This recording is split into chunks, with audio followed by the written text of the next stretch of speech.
Hey everyone, it's Mary Ann Pizzatola, president of the NYC Organization of Public Service Retirees, the organization that brought forth a lawsuit against the city to stop the city and the unions from implementing this Medicare Advantage Plus plan.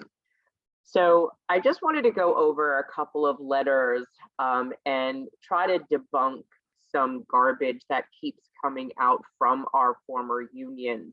We're seeing this a lot lately, and we decided that we would, keeping in the good humor of what we've been doing on our YouTube channel, is do one more. My group isn't available to do this with me tonight, so I thought I would just try to go through this, especially since we're coming up on the holiday. So I wanted to start just recap the month of December. There are a couple of letters that I do want to show you. One is from December 3rd from the Municipal Labor Committee. And this one kind of got a little insulting to our organization and the people that brought this to our attention, because Harry Nespoli is the president of the Uniform Sanitation Men's Union. He is the president of the MLC, the Municipal Labor Committee. The co-chair is Henry Garrido, District Council 37, and the executive vice chair is Michael Mulgrew. And Michael Mulgrew is the UFT, United Federation of Teachers. So the other officers are all from different unions. The UFA, Corrections, Professional Staff Congress, SEIU, staff analysts, nurses, detectives endowment, UFOA, the fire officers, Uniformed Fire Officers Association, District Council Carpenters, International Union of Operating Engineers, Sanitation Officers Association, Local 1180, New York City Administrative Employees, Doctors Council, lifeguards, supervisors, Lieutenants Benevolent Association. I mean, there's just a lot of people here. So these are people who should have a little bit more respect or intelligence, intellect, you would think, and given my opinion, that they should definitely not say some of the things that they say in these letters. Also knowing that the people that they are talking about are putting down are their former members, or, which is pretty interesting in light of Mr. Mulgrew from the UFT, that he actually considers them in this 2022 letter to them that they are their members. So their 2021 union card as a retired person would say retired member down at the bottom. Now it just says member. So this is just another play from your union trying to tell you, hey, you know, you're still one of us. No, Mr. Mulgrew, not really, because if we were, we wouldn't be getting screwed by you. Or I don't know, are you screwing your actives? I don't know. I don't really keep track of that, but you know, what could I tell you? But to start with this letter, in the December 3rd MLC letter from Harry Nespoli to the Labor Committee members, he does say in the very first paragraph, he talks about that this case remains before Judge Frank, which it did, and that he goes, as you recall, the court rejected the 2 challenges to the award to the alliance brought by disappointed bidders, Aetna and United Healthcare. Here's where we kind of got our ire up. As to the 3rd challenge brought by the so-called retiree group, while not treating their legal claim asserting that the healthcare plan is frozen upon a member's retirements, parentheses, a claim the city and the MLC argued is without merit, the court did restrain the city from enforcing then opt-out deadline of October 31, 2021. Well, he actually didn't say that our case, that part of our claim was without merit. I mean, maybe you thought it was, Mr. Mulgrew or Mr. Nespoli, but that's not what the court said. The court wanted to initially direct its attention towards the restraining order that we were requesting and not the merits of the case, which are forthcoming. And I'm sure you'll hear our arguments, as we have a very intelligent legal team and retirees on the board of this organization, as well as the almost 13,000 members of this organization that have been providing us with information from all of their former unions, and their physicians, etc., in order to support this case going forward. So this was the December 3rd letter. The December 8th letter from the MLC. They say, while the retiree group raised additional instances of individuals calling providers and receiving inconclusive responses, the court expressed its view that it appeared significant progress had been made regarding the issues identified in the prior order. Actually, Mr. Nespoli, no. I'm actually forgetting I'm supposed to be buzzing you. The judge didn't say that, and our responses weren't inconclusive. We have hundreds of affidavits notarized from retirees who spoke to their physicians' billing offices, not just some lackey in an office or the custodian or whatever that say, hey, does you know if my doctor takes this? No, we actually educated these retirees, your former members, to call their physicians' offices and speak with their billing offices, to call the local hospitals in the states in which they reside and call their billing offices and say, hey, do you accept a Medicare Advantage plan? Do you accept this Medicare Advantage plan? Would you accept this Medicare Advantage plan? Even after educating them to look at the internet website that was given by Empire, the Alliance, or the 833 number to look up your own physician, and the physicians weren't showing up on that website, then directed them to contact the 833 number, the Alliance, and ask them about their physician being in the program. Guess what, Mr. Nespoli and Mr. Mulgrew and Mr. Burrito? There were instances in which the 833 number said, oh yes, your physician and your hospital are not in the program. And then they would take that information, because you're logging our calls, we know, and you're calling the physicians or the hospitals to see if you can contract them in. We know because we ask them and they tell us.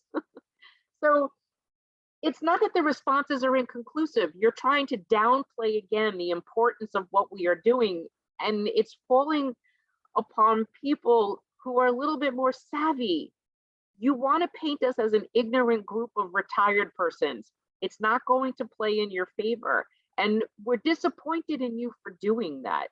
We see what you're doing. It's disappointing. Further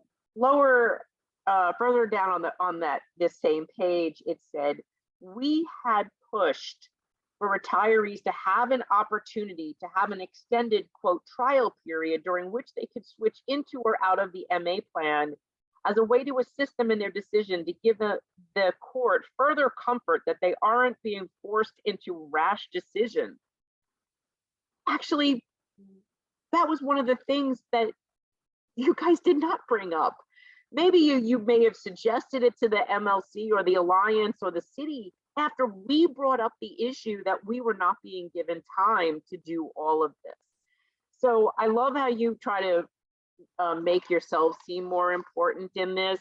That's really not what happened. The last page, page 2 of this December 8th letter says, we have made clear that retirees must be held harmless against double deductibles. Each of the city and the Alliance has said it won't be responsible. Well, that's another point we brought up to the judge. So you did have to address it, because the city and the Alliance probably came back to the MLC and said, hey, we're not paying for this. If these retirees opt in and out of the plan and they keep their GHI plan for the first 4 months and then they go into the MA plan, they'll have 2 deductibles. We said, no way, Jose. And we told the judge that. Of course, when this came about, you were had no choice but to discuss this with the city and the alliance. That wasn't your idea. It was ours, because if it was your idea, in one of the original letters in July that you had sent out, where both the MLC and the UFT put out letters to our members saying, hey, we painstakingly reviewed all of this process for this MA plan and we came up with this wonderful thing for you.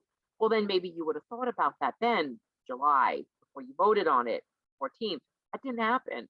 It didn't happen after in August when we brought it up again in the newspapers that you shouldn't be doing this. And then we filed a lawsuit against you because you did. So that wasn't your idea. So passing it off as yours and calling us a so-called retiree organization or group, whatever, yeah, sorry. Your last sentence, actually second to last sentence, I guess in the last paragraph, we reiterated our role. It says the court indicated it had considered those issues and did not see them as. At the end of the conference, the retiree group raised some other arguments it had initially made in opposition to any change in retiree health care. The court indicated it had considered those issues and did not see them as persuasive, but agreed to review them again before issuing any further orders. Now, that wasn't entirely correct. He said he was dealing with the restraining order first, the merits of the argument of the case after. And he even said that in his order when we asked the last time. And he said that once the restraining order is lifted, he will then entertain the merits of our case. So then you said we reiterated our role regarding the negotiation of healthcare and referred the court to the arguments previously made in this regard, specifically that retiree health benefits do not enjoy the same protections as pension benefits. And we anticipate a decision from the court regarding the implementation date as soon and are hopeful for a favorable result. So, Mr. Nespoli, I'm really sorry that you feel it's okay to strip a benefit away from a retiree that earned them, or a widow or widower that earned them, and that you have no problem with stripping these benefits away from people who are disabled or 70, 80, 90, or 100 years old, okay? That part, I'm not happy about. And we will fight you till the day is long to make sure that our voices are heard, because you shouldn't be doing this to us. I also don't believe that you represent us. You're a union. You don't represent me. I've asked our unions. Our members have asked our unions. When your attorney, Mr. Klinger, made a statement in one of the court records that we didn't know what we were doing and that we should have just filed an arbitration. So we laughed. Most of us have been intricately involved in our unions and knew we had no standing to file an arbitration or a grievance for an arbitration, sorry. So we asked all of our members to call of our unions and say, hey, our former unions, and say, hey, can I file a grievance for an arbitration and appeal this thing? And what did the unions tell us? Come on. I know you know. Maybe you should tell Mr. Klinger. We can't file a grievance. We're not employees. We had no choice but to sue. So once we found out that you were clearly supporting this, our former unions were supporting this program, working with the city, the alliance, in order to put this program in place, we had to sue to stop it, because you had a responsibility to us, not misleading us, not calling us a so-called retiree organization, not twisting words to make it sound like you did something when the only thing you did was reactionary. You had to react to something that we brought about as an issue to the court, and that you had to fix or help the alliance or the city fix as part of the case. You didn't do that. We did that. UFT, December 8th, right? Can't really see that, but okay. Judge does not make a decision. Well, actually he did. Crazy misleading headline, but he made a decision. You wrote, Mr. Mulgrew, the judge did not make a decision after meeting with both sides in state court today. He said the Alliance, the New York City Medicare Advantage Plus Plans administrator, had made significant progress in sharing information with retirees and healthcare providers. Gee, I think you just wrote these together. We anticipate the court will issue a decision soon, and we will have full confidence in the new healthcare plan and are focused on smooth implementation process. Yeah, okay. This has been smooth, right? So my highlighted notes. No multiple deductibles. Any payment towards deductibles the city retirees make in January and while in their current plan will count towards the annual deductible of the new New York City Medicare Advantage Plus plan once it takes effect. We did that. That wasn't you. We did that. We raised that as an issue again. Committed to a smooth transition. Quote, the judge agrees with the UFT that the new plan should not take effect until an orderly transition and continuity of health services for retirees can be guaranteed. Mr. Mulgrew, we did that. The NYC Organization of Public Service Retirees, a nonprofit organization that is built by retired persons who are fighting you, I guess, the MLC, Mr. Nispoli, the City of New York, the Alliance, in putting this program on our back. The judge didn't agree with you. The judge agreed with us. So that's for you.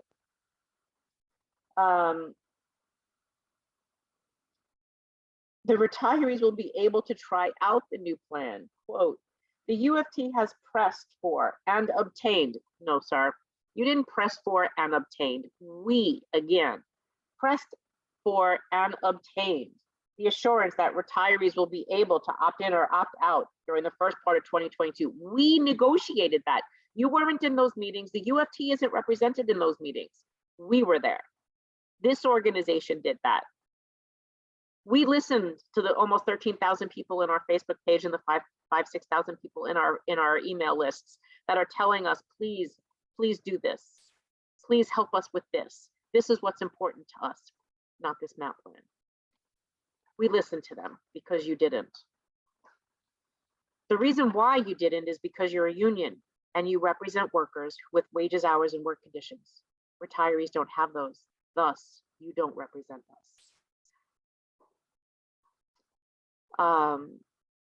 The next one, UFT, December 14th. We are pleased that the judge has made this ruling that the effective date of New York City Medicare Advantage Plus Plan will be April 1, 2022. Well, not correct entirely. If the city meets all of its benchmarks, if the Alliance and the city can fulfill all of the requirements that the judge put in the document that you're supposed to meet. You actually do say that in the next paragraph, very misleading in the first paragraph. Second paragraph, second bullet point. The court also agreed with us and ordered that retirees should be held harmless against regarding deductibles. No. One more time. We did that. The judge agreed with us, not you. But I understand why you'd want to take credit for this, because this was a win, but we won it, not the UFT.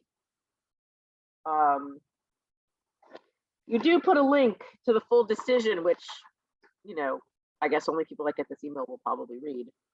But then I got this forwarded to me from a UFT retiree, and I want to read this to you, just in case you deleted his email, but I'd like everyone to hear it. Mulgrew and Murphy, the UFT is pleased that the judge has made a ruling! Exclamation point. Your 1214 email to UFT retirees sounds absolutely joyous in its very first sentence. Please don't do this to us. Grandfather our current GHI senior coverage and premiums, as opposed to building in premium drug coverage penalties so we don't become boxed into this stupid MAP Plus plan.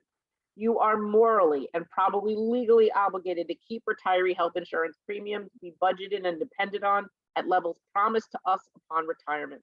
Spending 32 years educating New York City youngsters while thinking we were building a secure future, only to have this literally mandated in the middle of a pandemic. Who are the most affected by the effects of this horrid pandemic? The elderly. How can you say you represent me at 80 years of age? Instead, you've chosen to push my elderly wife and I through an upheaval in our medical insurance coverage during an inflationary disease-ridden era. Now we have to spend hours of retirement time emailing, telephoning for help, as opposed to enjoying the few years we may have left. Cancer, diabetes, etc. Too many to mention.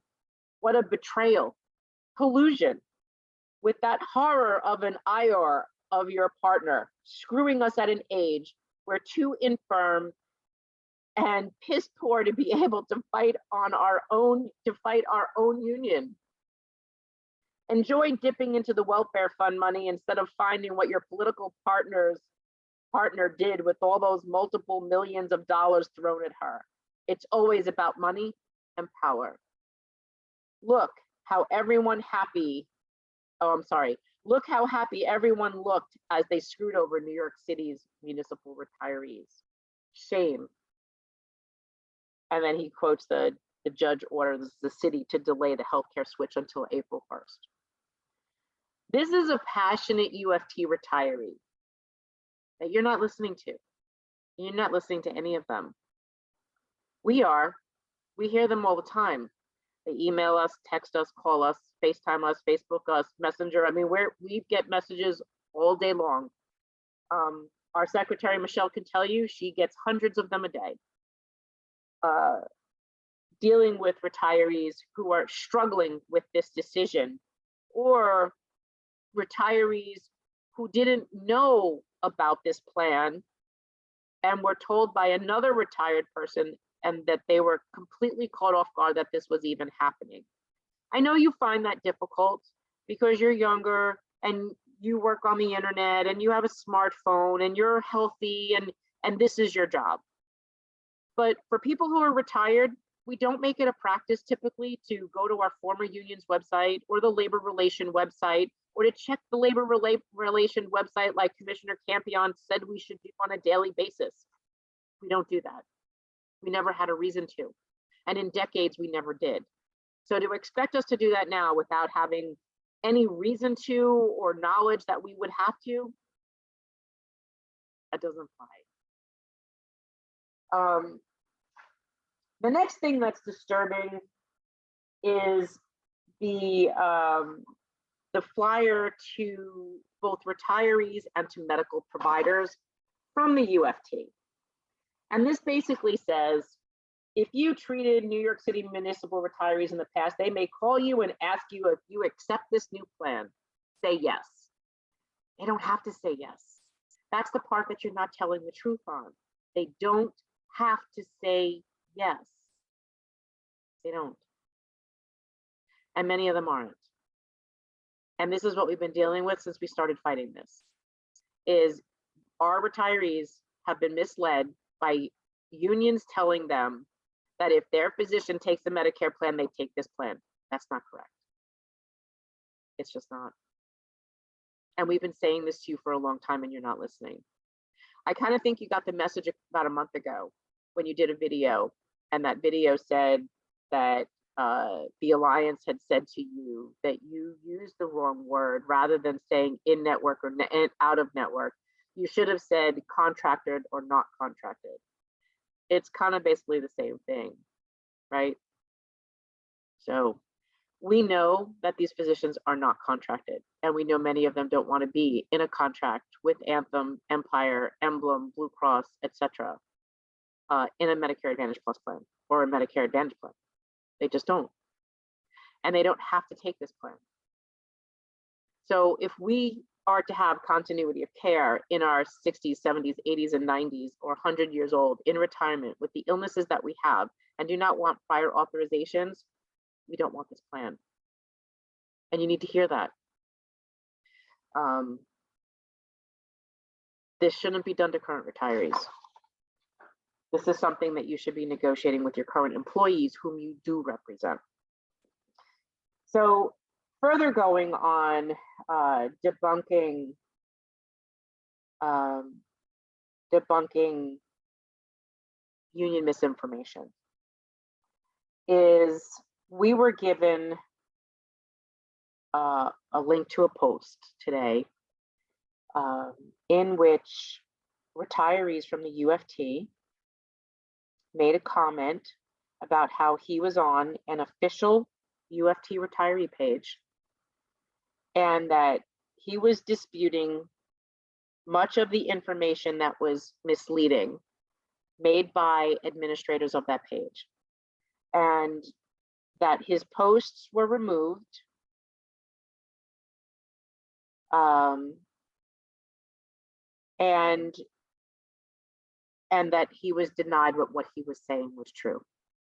But it is true. So I'm going to read some of these things because I want to see what these official UFT representatives on a UFT Facebook page are actually saying, because you should hear this. And even the responses, you should hear some of them too. There's a lot of responses, so I'm not going to read them all. Okay.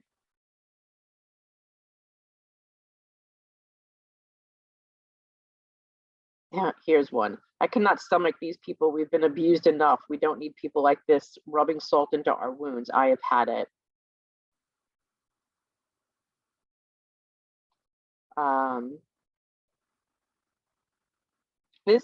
This is like truly disappointing. Okay, let me see if I can find the messages.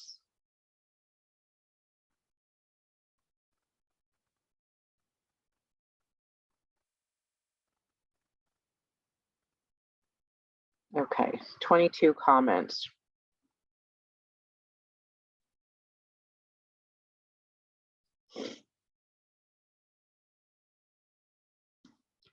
A retiree. I've been reading multiple stories about people who have no clue about this switch, elderly people and others too ill to be aware. Susan Police. I hope I said that correct. I have not read about any, but if people know enough about them to put it out on a social media group, I hope they are helping them get the info that they need. Susan Parker, I'm on a UFT email list. I also belong to the retirees Facebook page and the Florida West Coast Facebook retiree page. I also opened my mail from the UFT. Maybe at the beginning people didn't know, but by now I stick to what I said. It's on them. Compassion has nothing to do about this. So what she was basically saying was, you know, she didn't really care that people were elderly and she didn't think she needed to have compassion about elderly retirees not being informed about this program.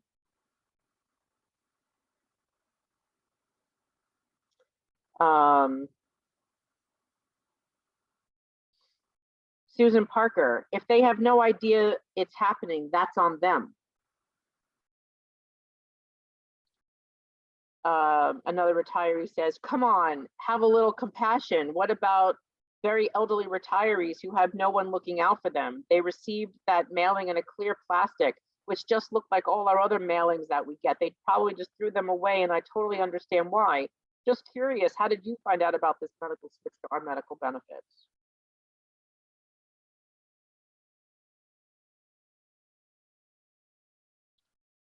Susan Police, a letter was sent to all members. The retiree, Ms. Metzger, I think many have thrown those letters away or may not have understood the letters. I was responding to Susan Parker. She seemed to have no compassion for people who don't know about this switch. Susan Police, I don't know why you think that the letters were thrown out or people were not understanding what they said, but I guess you know someone in that situation. Well, actually, Ms. Police, we know a lot of people, hundreds of people, thousands of people that are in this situation that don't understand what's going on, or they didn't get a letter. I actually spoke with the woman who was 89 years old today. She's been dealing with cancer. She's been in and out of the hospital. Her husband died from service. She doesn't understand what's going on. She didn't even know about this plan, and we're going on January 1. She's 89. She's not on Facebook. She doesn't have a computer or a smartphone. This is the where you guys are out of touch with reality. You don't understand.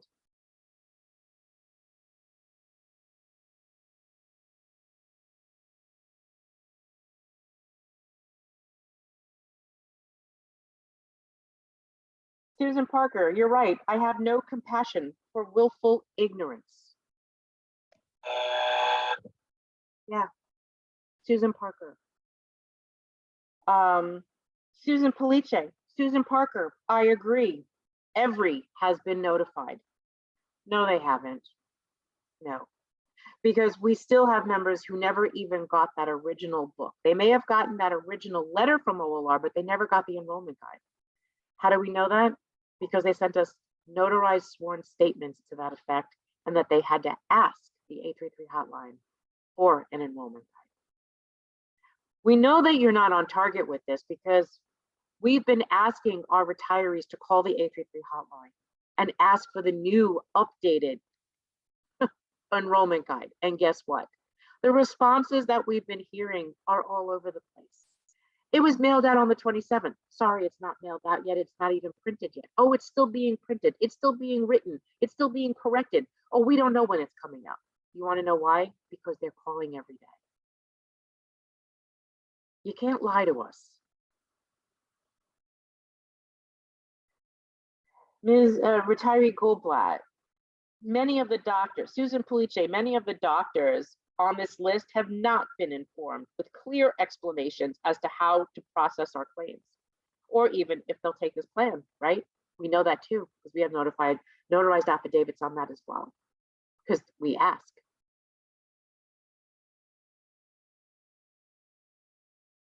Another retiree, Ms. Siegel, Susan Police, saying that everyone has been notified is an incorrect statement. I have seen numerous statements from children and acquaintances of elderly retirees who have no idea what is happening to them. They are uninformed, perhaps in nursing homes, do not use or own computers, and are certainly not following this healthcare thing. I get it, but you guys are not listening.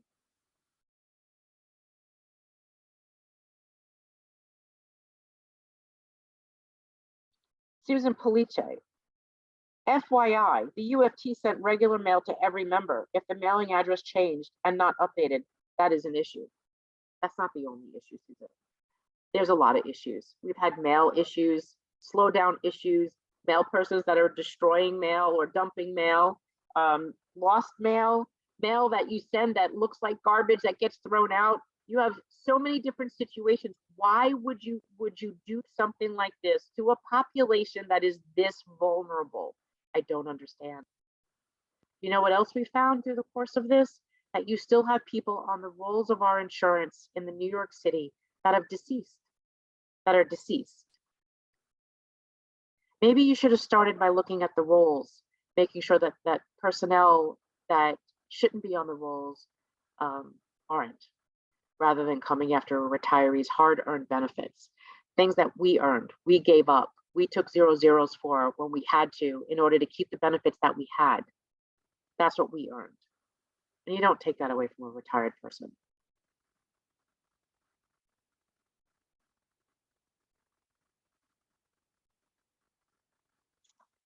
So is this the same?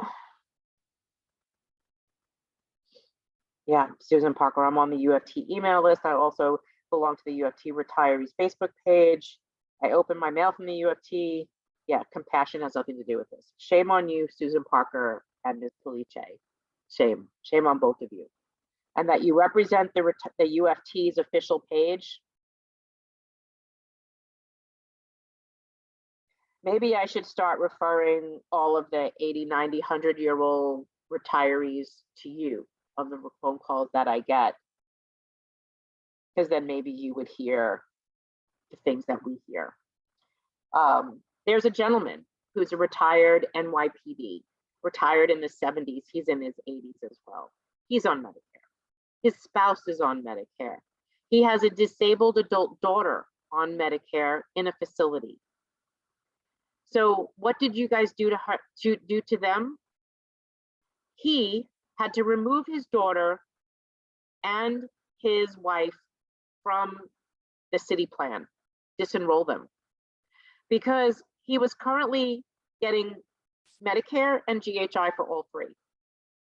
The daughter, because she's in a facility, had to have a private prescription plan. Now, if he were to opt out and stay in the GHI plan, all three of them would be paying almost $200 a month. He can't afford that. He's a 1970 non-service connected disability retiree. I don't even want to tell you what he makes. I don't. He would never be able to afford this, ever.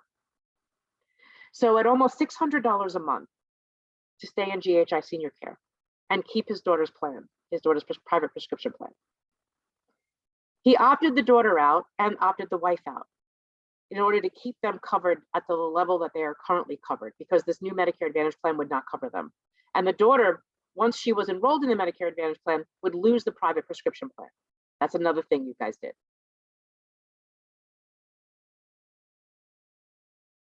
Because now they're disenrolled, they lose their Medicare B reimbursement. Thank you very much. That's what you just did to an 80-something-year-old retired person with a spouse and a disabled adult daughter. This is what you're not thinking about. This is the problem, how it's affecting people. And that's not right. So there's a lot of misinformation out there. There's a lot of misinformation from other unions. We get a stack of emails right here from all these different union newsletters that look to you guys on what you're writing, the UFT, DC 37, the MLC, and then they spew out the same misinformation. Give the retirees organization, our retirees organization, NYC Organization of Public Service Retirees, credit where credit is due. We were trained, after all, by all of you. This organization is fighting for justice, and it's important that we are heard. We hope Mayor-elect Adams, who hopefully will be mayor in a couple of days, and Comptroller Brett Lander will listen to us, finally, because it's important that our side be heard. We are disabled retirees. We are senior citizens. We are widows and widowers. We are line of duty widows and widowers. And our voices should be heard. So on that note, if you are one of our retirees, this association's board is very proud to have you as part of this group. We appreciate you supporting the work that this board has been doing, our legal team, and the fight since we started this on August 13th. We ask you to continue to monitor our page, continue to send in those donations, help us support this going forward, as we've not yet begun to fight. The bulk of our case is coming forward, and we're very anxiously awaiting that day in court that we can present all of our evidence to Judge Frank, and he will hear why we are arguing this part. So on that, we wish you all a very happy new year, a safe, happy new year. And we look forward to the new year where we don't have to use our little buzzer buttons for our former unions, for spewing misinformation to us, discounting us, and not giving us credit where credit is due. So disappointing that we end up having to challenge our own locals. But maybe 2022 will bring us something better. Maybe it won't be expected that as a retired person, I have to monitor my former union or a city website for information that seems to be fluid and changing almost weekly. And you won't try to diminish my pension by making me pay copays or premiums where they never existed. That maybe there's a fund called the Health Insurance Stabilization Fund that will be properly funded and not rated by the unions to use for raise increases or whatever you see fit, and that the city won't allow the unions to do that anymore. Maybe that fund, by the name of it, just by its name, will solely be used for stabilizing health insurance premiums, not anything else. And going forward, if you want to change something, you negotiate that with your own employees, your own union members, not retired persons, not some people who make $300-400 pensions a month and now you want 2/3 of that. That's not right. And this organization is going to be here to fight for that justice. That you cannot strip away any pension, hard-earned pension, by a retiree to pay for a health insurance that we were promised and that our union sold us on. You had 8 other options, but we're not limited to those 8 other options in trying to find your healthcare savings. You didn't have to do it on our backs. So, on that said, I hope going forward into 2022 that the unions stop discounting this organization, trying to make these retirees that are part of this organization fighting what you are doing to us seem ignorant, because we're not. We know what we were promised.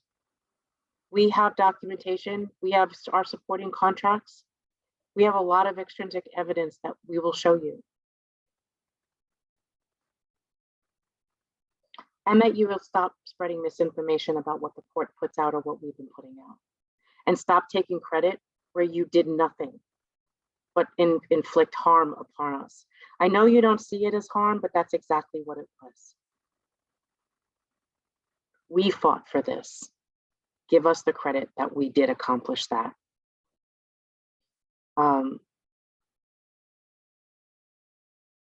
Yeah, 2022. Make us proud to say once again that we were union members.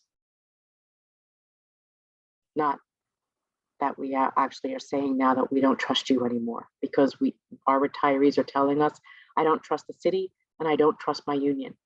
I never heard a union member say that before. Times have changed. We're not in a good place, but this is where you put us. So instead of being my brother or my sister, you are now our enemy. And it was never like that before. Even going back to looking at the history of the MLC, how the MLC was started. It was for solidarity. It was to be able to bargain as a unit, all of the unions together, citywide with the city. Power in numbers. Today, we have that power in numbers. Our retirees in this organization are counting on the board to carry this fight on because this is what they want. It's funny how we all know the same thing and you guys want to deny this of us.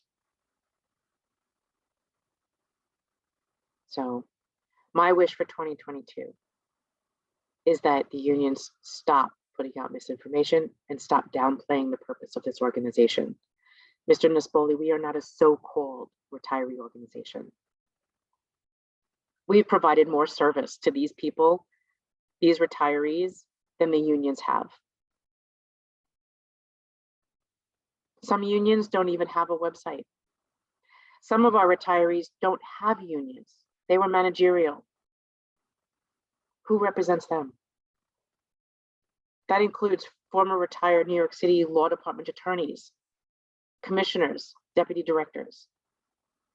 Who represents them? That's not right. So let's play this fair. Sit at the table with us and get your hands off our benefits. I wish you a happy new year, a safe new year, and we look forward to hearing from all of you again on our Facebook page. Those of you that are members that are listening to this on Monday. We will be closing our page Friday, Saturday, Sunday. We will be closing the page probably when I'm done with this. We will post this as a good evening, good night, good luck message. We want you to know that we support you. We are waiting to hear back from the court. We look forward to fighting this forward. Continue to support our legal fund. Thank you for being with us on this ride, and keep sending us all the information that you have, whether it's from your union, whether it's from the 833, whether it's from OLR. Let us hear you. And we thank you for doing that. Have a wonderful weekend and a great holiday, and we will see you soon.